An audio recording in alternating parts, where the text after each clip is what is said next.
सुप्रभात। हिंदी व्याकरण की कक्षा में आप सभी का एक बार फिर से स्वागत है। आज हम सभी हिंदी व्याकरण से पाठ 4 संधि एवं संधि विच्छेद पढ़ेंगे।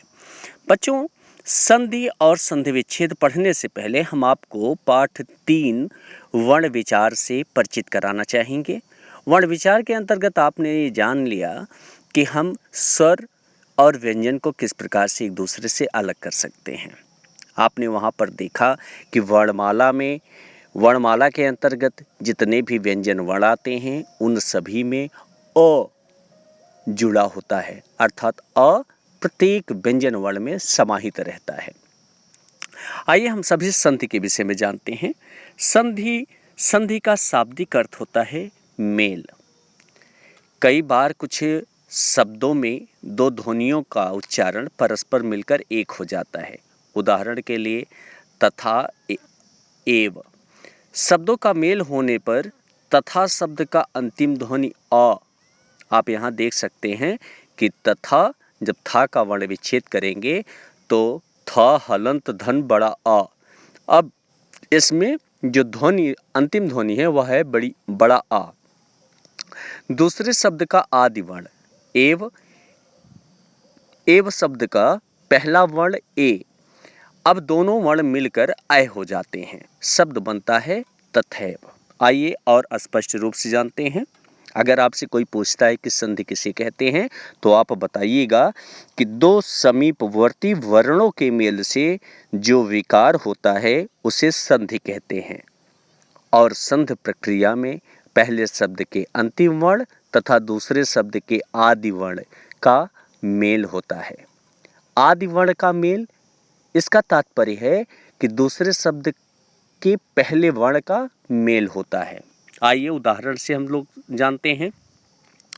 शब्द है महेश। आप यहाँ पर देख रहे होंगे तो महाधन ईश, महा पहला शब्द, ईश दूसरा शब्द। नियम कहता है कि पहले शब्द का अंतिम वर्ण और दूसरे शब्द के आदि वर्ण का जब मेल होता है तभी संधि होता है। पहले शब्द का अंतिम वर्ण बड़ा अ, दूसरे शब्द का आदि वर्ण बड़ी ई, आ और ई के मिलने से ए हो गया। दूसरा शब्द है हिमधन आलय बराबर हिमालय। पहले शब्द का अंतिम वर्ण अ, दूसरे शब्द का आदि वर्ण बड़ा आ और बड़ा आ ये दोनों मिलकर दीर्घ बड़ा आ हो गए। जगत धन नाथ, जगत में आप देख रहे हैं ता में हलंत लगा हुआ है और दूसरे शब्द का आदि वर्ण व्यंजन है, तो दोनों शब्द मिलकर जगन्नाथ हो गया। यहाँ ता का लोप हो गया, त न में परिवर्तित हो गया। तपह धन बल, तपह धन बल शब्द बना तपोबल। अब यहाँ देख रहे हैं तप के साथ विसर्ग लगा हुआ है, इसके बाद बल लिखा है तो हो गया उस विसर्ग का यहाँ पर ओ की मात्रा हो गया तपोबल। तो अब इस 4 उदाहरण के माध्यम से आप समझ सकते हैं। आपको मैं एक पहचान बता दे रहा हूँ कि जब पहले शब्द का अंतिम वर्ण स्वर हो तो वह स्वर संधि होता है। दूसरे शब्द का दूसरा जैसे जगत धन नाथ है, जब पहले शब्द का अंतिम वर्ण व्यंजन हो तो वह व्यंजन संधि होता है। और पहले शब्द का अंतिम वर्ण अगर विसर्ग हो तो वह विसर्ग संधि होता है। पहले शब्द का अंतिम वर्ण स्वर है तो स्वर संधि। आप देख लीजिए हिम धन आलय हिमालय। हिम पहले शब्द का अंतिम वर्ण म में जो ध्वनि है वो आ की ध्वनि है। यहाँ ना कोई हलंत लगा है ना कोई विसर्ग है, इसलिए यह स्वर सहित है। इसका मतलब है कि यहाँ स्वर संधि है। जगत धन नाथ, जगत पहले शब्द का अंतिम वर्ण त, अब इसमें देख रहे हैं हलंत लगा हुआ है, इसका मतलब है कि यह स्वर रहित है, अर्थात केवल व्यंजन वर्ण है, इसलिए यहाँ व्यंजन संधि हुआ। तपह धन बल, पा के साथ पहले शब्द का अंतिम वर्ण पा के साथ आप देख रहे हैं विसर्ग लगा हुआ है, विसर्ग लगने की वजह से यह विसर्ग संधि हो गया। तो हम कह सकते हैं कि वर्णों के आधार पर संधि का विभाजन इसी प्रकार किया गया है। इन्हीं वर्णों के आधार पर संधि को 3 भागों में बांटा गया, स्वर संधि, व्यंजन संधि और विसर्ग संधि। अच्छा, संधि विच्छेद क्या होता है? आइए हम सभी संधि विच्छेद के बारे में भी जान लेते हैं। दो ध्वनियों के मेल को तो संधि कहा जाता है। इनके विपरीत यदि किसी शब्द की ध्वनि को अलग अलग करके संधि से पहले वाली स्थिति में रख दिया जाए तो वह संधि विच्छेद कहलाता है। विच्छेद शब्द का अर्थ होता है अलग करना, अर्थात संधि के नियमों द्वारा मिले वर्णों को फिर मूल अवस्था में ले आने को संधि विच्छेद कहते हैं। एक बार फिर से जान लीजिए, संधि के नियमों द्वारा मिले वर्णों को फिर मूल अवस्था में ले आने को संधि विच्छेद कहते हैं। उदाहरण जैसे नरेश, नरेश इस संधि है और इसका संधि विच्छेद हुआ नरधन ईस। अगर आपसे पूछे कोई कि नरेश, दुर्गम और संकल्प, तीन शब्द दे दिया जाए, पूछा जाए कि इसमें से स्वर संधि कौन सा है, व्यंजन संधि कौन सा है और विसर्ग संधि कौन सा है, तो सबसे पहले आप इसका संधि विच्छेद करिए। देखिए, नर धन ईस, पहले शब्द का अंतिम वर्ण स्वर सहित है, इसलिए यह स्वर संधि है। दुर, दुह, धन, गम, आप यहाँ देख रहे हैं पहले शब्द का अंतिम वर्ण विसर्ग है, इसलिए यह विसर्ग संधि हो गया। सम, धन, कल्प, माँ में देख रहे हैं हलंत लगा हुआ है, अर्थात यह स्वर रहित हो गया। माँ केवल व्यंजन वर्ण बचा, इसलिए यह व्यंजन संधि हो गया। अब आगे आइए देखते हैं। मैंने पहले ही बता दिया कि वर्णों के आधार पर संधि को तीन भागों में बांटा गया है। कौन कौन से? स्वर संधि, व्यंजन संधि और विसर्ग संधि। आइए स्वर संधि के बारे में जानते हैं। दो स्वरों के मेल में से किसी एक स्वर या दोनों स्वरों में जो परिवर्तन होता है वह स्वर संधि कहलाता है। आइए और स्पष्ट जानते हैं। स्वर संधि स्वर के बाद स्वर अर्थात दो स्वरों के मेल से जो विकार या परिवर्तन होता है उसे स्वर संधि कहते हैं। जैसे शिव, धन, आलय, शिवालय। शिव पहले शब्द का अंतिम वर्ण व में जो ध्वनि है वह आ की है, इसलिए यहाँ आ लिया गया यहाँ से। और आलय शब्द का आदि वर्ण मतलब पहला वर्ण आ ले लिया गया, तो अ धन आ बराबर बड़ा आ हो गया। देव, धन, इंद्र शब्द बनता है देवेंद्र। पहले शब्द का अंतिम वर्ण वा की जो ध्वनि है वह आ है, और इंद्र दूसरे शब्द का आदि वर्ण मतलब पहला वर्ण ई, आ और ई मिलकर ए हो गए, शब्द बना देवेंद्र। आइए स्वर संधि के बारे में जानते हैं। स्वर संधि के 5 भेद होते हैं। दीर्घ संधि, गुण संधि, वृद्धि संधि, यण संधि और अयादि संधि।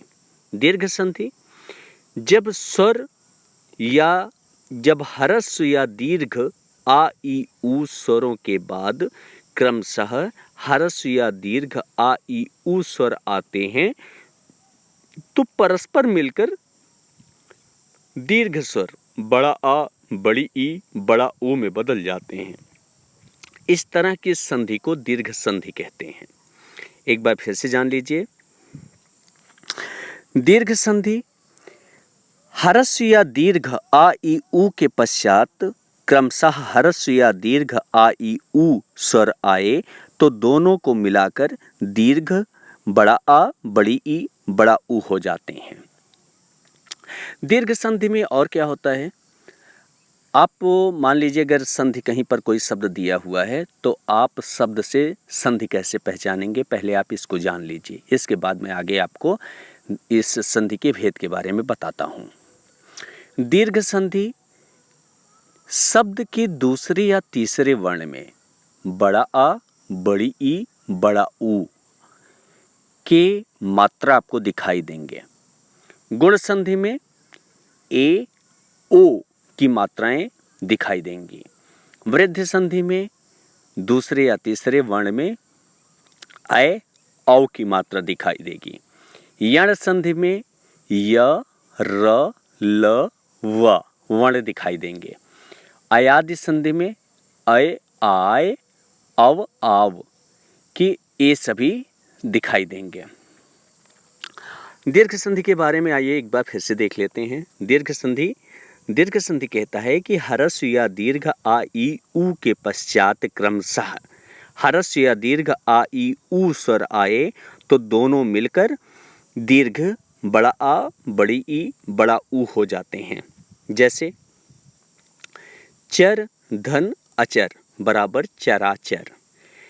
चर पहले शब्द का अंतिम वर्ण अ, दूसरे शब्द का आदि वर्ण भी अ, दोनों समान वर्ण हैं। दीर्घ संधि में क्या होता है बेटा, दीर्घ संधि में समान वर्णों का मेल होता है। समान वर्ण ह्रस्व या दीर्घ का कोई मतलब नहीं होता, यहाँ समान वर्ण होने चाहिए। ह्रस्व आ का मेल दीर्घ आ से भी हो सकता है और ह्रस्व आ से हो सकता है। आप इस रूप में जानिए, आ धन अ बराबर बड़ा आ, बड़ा आ धन बड़ा आ बराबर बड़ा आ, बड़ा आ धन छोटा आ बराबर बड़ा आ, छोटा आ धन बड़ा आ बराबर बड़ा आ। किसी भी रूप में हो जाएगा तब भी वह दीर्घ ही होगा। जैसे है पुस्तक धन आलय। पुस्तक शब्द पहले शब्द का अंतिम वर्ण अ, दूसरे शब्द का दूसरा शब्द आलय, आलय का बड़ा आदि वर्ण बड़ा आ, दोनों मिलकर हो गया अ धन अ बराबर बड़ा आ, तो शब्द बना पुस्तकालय। विद्या धन अर्थी। पहले शब्द का अंतिम वर्ण बड़ा आ, दूसरे शब्द का आदि वर्ण आ, दोनों जब आपस में मिल गए, मतलब बड़ा आ और छोटा आ जब आपस में मिल गए तो ये हो गया बड़ा आ और शब्द बना विद्यार्थी। आइए आगे देखते हैं। ई सेम वही प्रक्रियाएं इसमें भी होंगी। जैसे छोटी ई धन बड़ी ई बराबर बड़ी ई, छोटी ई धन छोटी ई बराबर बड़ी ई, बड़ी ई धन बड़ी ई बराबर बड़ी ई, बड़ी ई धन छोटी ई बराबर बड़ी ई। मतलब समान वर्णों का मेल होना चाहिए। पहले शब्द का अंतिम वर्ण अगर ई है तो दूसरे शब्द का आदि वर्ण भी ई होना चाहिए। ह्रस्व या दीर्घ इससे मतलब नहीं है, लेकिन ई वर्ण होना चाहिए। जैसे है कपि धन ईस बराबर कपीस। पहले शब्द का अंतिम वर्ण छोटी ई और दूसरे शब्द का आदि वर्ण बड़ी ई और ई दोनों आपस में मिल गए, दोनों समान वर्ण है, दोनों आपस में मिले तो हो गए बड़ी ई, तो शब्द बन गया कपीस। गिरि धन ईस। गिरि पहले शब्द का अंतिम वर्ण छोटी ई और दूसरे शब्द का आदि वर्ण बड़ी ई, छोटी ई धन बड़ी ई बराबर बड़ी ई, तो शब्द बन गया गिरीश। सती धन ईस बराबर सतीश। पहले शब्द का अंतिम वर्ण बड़ी ई और दूसरे शब्द का आदि वर्ण भी बड़ी ई ही है, इसलिए शब्द बना सतीश। ऊ से संबंधित उदाहरण देख लीजिए। लघु धन ऊर्मी बराबर लघूर्मी। लघु पहले शब्द का अंतिम वर्ण देखेंगे तो छोटा ऊ है, दूसरे शब्द का आदि वर्ण देखेंगे तो बड़ा ऊ है, छोटा ऊ धन बड़ा ऊ बराबर बड़ा ऊ। अब शब्द बना लघूर्मी। घा में देख रहे हो बड़ा ऊ की मात्रा है। मधु धन ऊष्मा बराबर मधुष्मा। अब यहाँ पर भी देख रहे हो वही है कि पहले शब्द का अंतिम वर्ण छोटा ऊ और दूसरे शब्द का आदि वर्ण बड़ा ऊ, दोनों मिलकर बड़ा ऊ हो गए। वधू ऊर्मी वधूर्मी शब्द बनता है वधूर्मी। पहले शब्द का अंतिम वर्ण बड़ा ऊ, दूसरे शब्द का आदि वर्ण भी बड़ा ऊ, जब दोनों बड़ा ऊ आपस में मिले तब भी वह बड़ा ऊ का ही रूप लिए, तो शब्द बन गया वधूर्मी। आइए गुण संधि के बारे में जानते हैं। गुण संधि ह्रस्व या दीर्घ आ के बाद यदि स्वर या दीर्घ, यदि ह्रस्व या दीर्घ ई ऊ अथवा री स्वर आए तो उनके स्थान पर क्रमशः ए ओ तथा अर हो जाता है। इसी को गुण संधि कहते हैं। नियम एक बार फिर से जान लीजिए। पहले शब्द का अंतिम वर्ण अगर ह्रस्व या दीर्घ आ हो और दूसरे शब्द का आदि वर्ण ई, ह्रस्व ई या दीर्घ ई हो तो दोनों मिलकर ए हो जाते हैं, पहला नियम। दूसरा नियम, यदि ह्रस्व या दीर्घ आ का मेल ह्रस्व या दीर्घ ऊ से हो तो दोनों मिलकर ओ हो जाते हैं। तीसरा नियम, ह्रस्व या दीर्घ आ का मेल जब री से होता है तो दोनों मिलकर अर हो जाते हैं। आइए उदाहरण से हम लोग जाने। देवधन इंद्र। अब इस उदाहरण को देख रहे हैं। पहले शब्द का अंतिम वर्ण अ और दूसरे शब्द का आदि वर्ण ई आ और ई का मेल हुआ तो हो गया ए, आ ई के मिलने से ए हो गया। अब इसमें क्या करना होता है, चूंकि पहले शब्द के अंतिम वर्ण से जब हम स्वर को निकाल लिए तो यह हलंत युक्त हो गया। आ, जो अंतिम ध्वनि बचा वह आ है और दूसरे शब्द का आदि वर्ण ई है। आ और ई मिलकर ए हो गए। अब ए की मात्रा, अब वह हलंत युक्त था, जब ए इसके साथ जुड़ेगा तो यह हलंत हट के इसके ऊपर मात्रा के रूप में जुड़ जाएगा, तो शब्द बन जाएगा देवेंद्र। नर धन इंद्र बराबर नरेंद्र। इसको भी देख रहे होंगे, आ धन ई बराबर ए, नरेंद्र शब्द बन गया। सुर धन ईस, सुर, इसमें भी देख रहे होंगे, र में आ की मात्रा है और इसके साथ बड़ी ई, तो शब्द बन गया सुरेश। आइए अगला देखते हैं, महाधन उत्सव। अब यहाँ पर आप देखेंगे पहले शब्द का अंतिम वर्ण बड़ा आ है, दूसरे शब्द का आदि वर्ण ऊ है।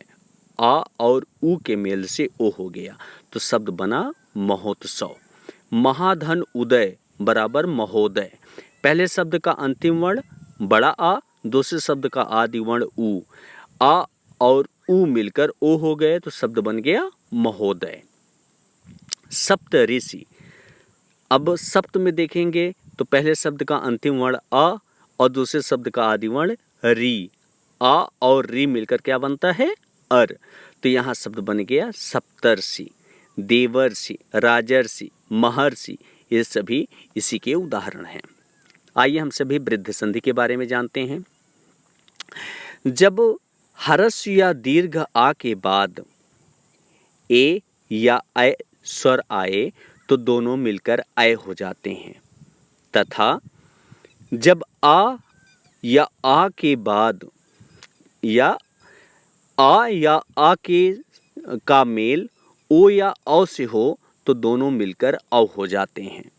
यहाँ नियम कहता है कि यदि ह्रस्व या दीर्घ आ का मेल ए या ऐ से हो तो दोनों मिलकर ऐ हो जाते हैं, तथा दूसरा नियम कहता है कि ह्रस्व या दीर्घ आ का मेल जब ओ या औ से हो तो दोनों मिलकर औ हो जाते हैं। आइए उदाहरण से जानें।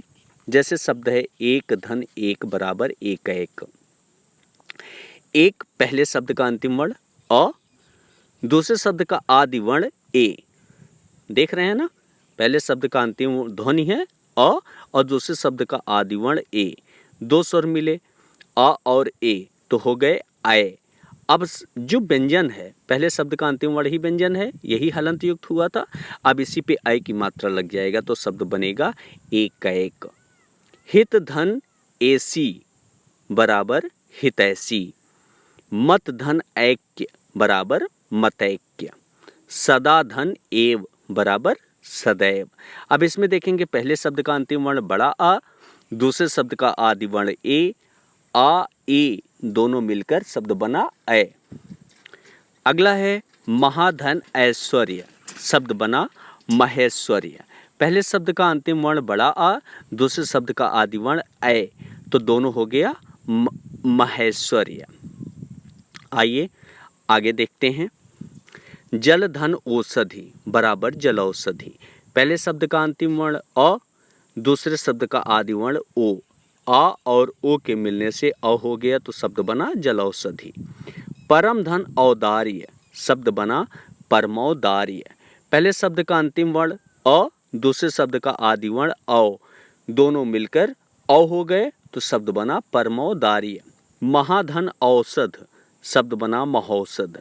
पहले शब्द का अंतिम वर्ण बड़ा आ, दूसरे शब्द का आदि वर्ण औ। अब आ और औ जब आपस में मिल गए तो बना औ, तो शब्द बना महौषध।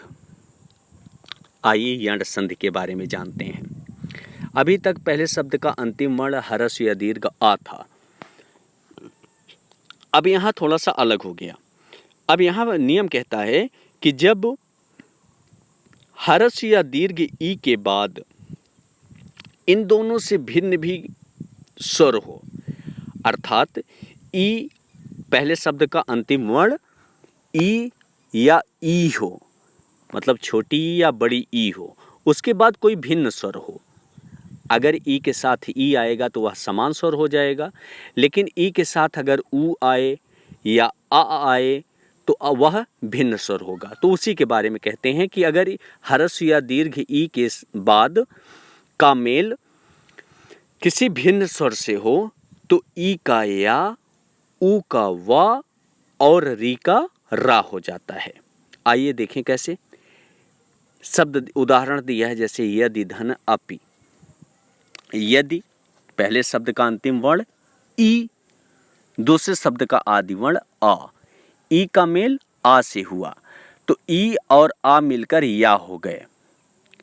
ई और या मिलकर आ मिलकर या हो गए तो शब्द बना यद्यपि। अब यहां आगम हुआ या का, ई का या हो जाता है। अति धन अंत बराबर अत्यंत। यहां देख रहे हैं पहले शब्द का अंतिम वर्ण ई और दूसरे शब्द का आदि वर्ण आ, ई और आ मिलकर या हो गया तो हो गया शब्द अत्यंत। ऊपरी धन उक्त शब्द बना उपर्युक्त। आइए आगे देखते हैं। बधूधन आगमन बराबर बध्वागमन। भूधन आदि बराबर भ्वादि। आइए अयादि संधि को देखते हैं। अयादि संधि का नियम कहता है कि यदि ए आए तथा ओ औ के बाद यदि इससे भिन्न कोई स्वर आता है तो ए का अय का आय, ओ का अव तथा औ का आव हो जाता है, तब उसे अयादि संधि कहते हैं। नियम क्या कहता है कि जब पहले शब्द का अंतिम वर्ण ए हो या आय हो या फिर ओ हो या फिर औ हो, इसके साथ जब कोई भिन्न स्वर आए तो ए का अय का आय, ओ का अव और औ का आव हो जाता है। आइए उदाहरण से समझें। जैसे शब्द है नयन। नयन को आप देख रहे हैं, इसने कहा कि पहले शब्द में आ होना चाहिए तो हो गया। आप देख रहे हैं यहाँ पर अय का आगम हुआ है। अय का आगम कैसे हुआ? एक ए से अय का आगम हुआ। ए मतलब अय, अय आय। तो नयन शब्द है तो यहाँ पर ने धन अन बराबर नयन। और इसी से संबंधित गायक आय वर्ण का आगम हुआ तो यहाँ गय धन अक बराबर गायक। भवन भो धन अन बराबर भवन। पव धन अन बराबर पावन। नव धन इक बराबर नाविक। भव धन अक बराबर भावुक। बच्चों, ये रहा आपका स्वर संधि। स्वर संधि बहुत ही महत्वपूर्ण होता है। आप सभी इस संधि को एक बार खूब अच्छे से पढ़ लीजिएगा। अगर किसी तरह की कोई समस्या होगी तो आप सभी जो लिंक आप लोगों को दिया गया है, आप उस लिंक पर अपनी समस्या को रख सकते हैं। और साथ में इससे संबंधित जितने शब्द स्वर संधि से संबंधित शब्द दिए गए हैं, प्रश्न नंबर 5, प्रश्न नंबर 6, तो आप उसका संधि विच्छेद करने का प्रयास करिएगा। धन्यवाद। इसके आगे व्यंजन संधि और विसर्ग संधि के लिए आप पार्ट 2 देखिएगा। धन्यवाद।